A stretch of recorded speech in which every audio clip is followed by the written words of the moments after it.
Hey, it's Diego with Aim Shoot Develop, and today I am talking about the number one item I recommend to any photographer of any skill level.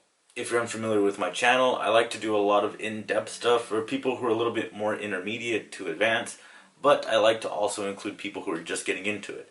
The whole reason I made this channel is to be inclusive towards all photographers of all skill levels, so if you have any questions, feel free to leave them in the comments, or you can reach out on my Instagram, Aim Shoot Develop, same name as the YouTube channel. If you like this video, make sure to like and subscribe. I have tons of videos just like this where I talk about some really cool in-depth subjects about film photography. So if you like that kind of stuff, check it out.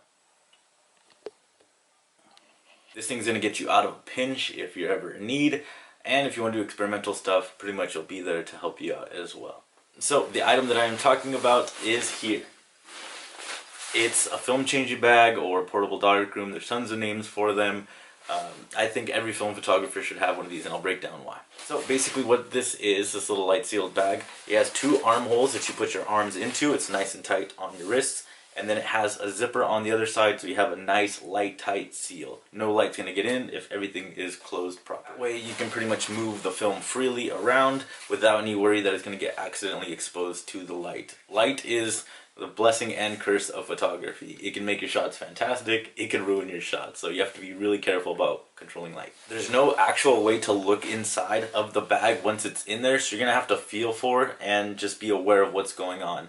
Once you get comfortable with your film camera, especially if it's yours, you just know exactly where everything is. It's kind of one of those things that happens with time. You just get more comfortable as time goes on. For the entry-level photographer, or just a broad umbrella term for pretty much every photographer, the reason you should get this is because this is your in case of emergency bag. Say for example you bought a camera at a thrift store, one that you're not too sure about, but you wanted to take some cool memories, you wanted to have a good time with this camera. You know, you get to the end of the roll and it just jams up on you. You don't know what's going on, but it just won't rewind. I know a lot of the point and shoots have buttons that you push. A lot of the older kind of SLR styles have that little film wind thing, but a lot of the modern cameras just had a button that you press. So if that fails, you're kind of out of your film shots. And if you spend a ton of time or you went to a cool place or location, you don't want to ruin that film. So this is where the film bag comes in as clutch. For example, in one of my last videos, the Yashica T2, that camera was working perfectly up until I had to rewind the film. I got to the end and pushed the button and nothing happened. So I was kind of just like, oh, okay, now what? It does suck that I didn't have a fully functioning camera, but at the same time, I'd rather have one thing go bad instead of both of them go bad, so totally worth it. My Instax Mini users, I didn't forget about you. It's not all the times, but sometimes the little cartridge or just the film gets stuck when putting it in. Usually the way to combat that is just taking out the pack, but it does ruin a few exposures on that pack. If you had a dark changing bag, you can open it up and then pull out the exposure manually and put the pack back in without losing any shots. This is one of those just like safe haven, like you don't know if you need it until you need it type of things, like, oh, you know, a spare tire or a fire extinguisher. Okay, next, for the intermediate photographer, let's say you've been shooting film for a while, you really like the style, and you want to move into it a little bit deeper. Film changing bag is the standard for at-home development usually. I do have the lab box, which is just this little portable film lab thing, which is really simple and convenient. It doesn't need a film bag.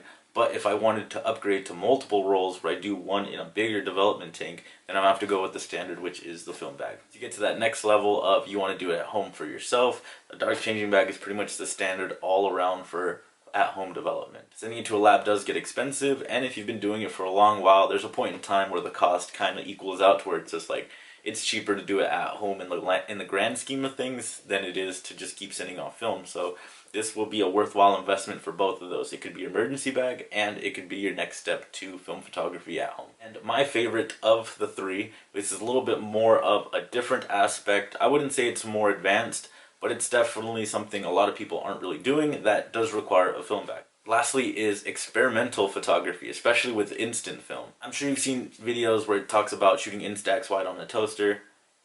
I'm just kidding. If you find ways, please let me know. If you shoot instant film, I definitely think you should get a dark changing bag for these reasons. If you have a regular box type 600 film speed camera, you can actually save money buying a changing bag from switching out the cheaper I-type film, which is usually around $14, to using the 600 speed film that is about $18, give or take. What you can do is get both of those packs of film, take out the dark slide, separate it, and then take out the exposures, and then slip them into the 600 speed battery, one that you've previously used that maybe you used really quickly, so the battery will still be really nice and fresh. The difference between 600 speed film and I-type film is that one has a battery, the 600 speed film, and the I-type does not. So swapping them out to a pack that has a battery will save you about $4 a pack, which is actually pretty good in the grand scheme of things. You'll be saving a lot of money. I have seen some tutorials where you put Instax wide in a 4x5 sheet holder and then shoot it like normal and put it in an Instax wide. The charge changing bag is going to be the in-between for all that process to happen, so nothing stays, exposed to light. And if you're one of 13 people who shoot 110 film, this is actually great for you as well. You only have one exposure exposed at a time, which is the charm of the film.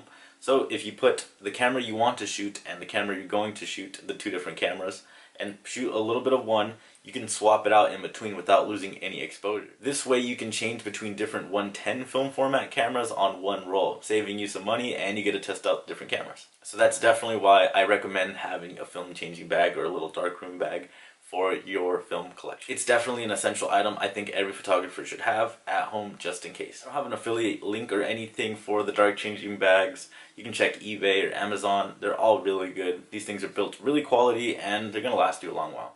But definitely you should check out my Etsy. It's in the link down below where I sell film cameras that have been tested and worked personally by myself, and I think other people will enjoy. If you have any questions about the processes or anything about film photography, not just this but any video or thing on my Instagram, feel free to reach out in my DMs, in the comments, anywhere you feel comfortable asking anything about photography. I am familiar that it is a bit intimidating to ask these questions, but there's no stigma and I want to get more people into film photography myself.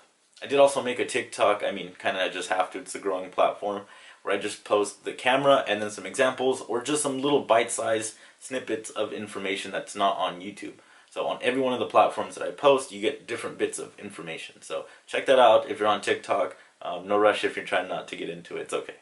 Lastly, I want to thank everybody for the continued support, everybody that's reached out, said that the videos bring them joy, or just talking about film photography, or just love watching the process of me doing things, or getting to share it with other people. I think it's fantastic, and I just want to thank you guys. That's pretty much it with this video. Keep shooting film, take care, peace!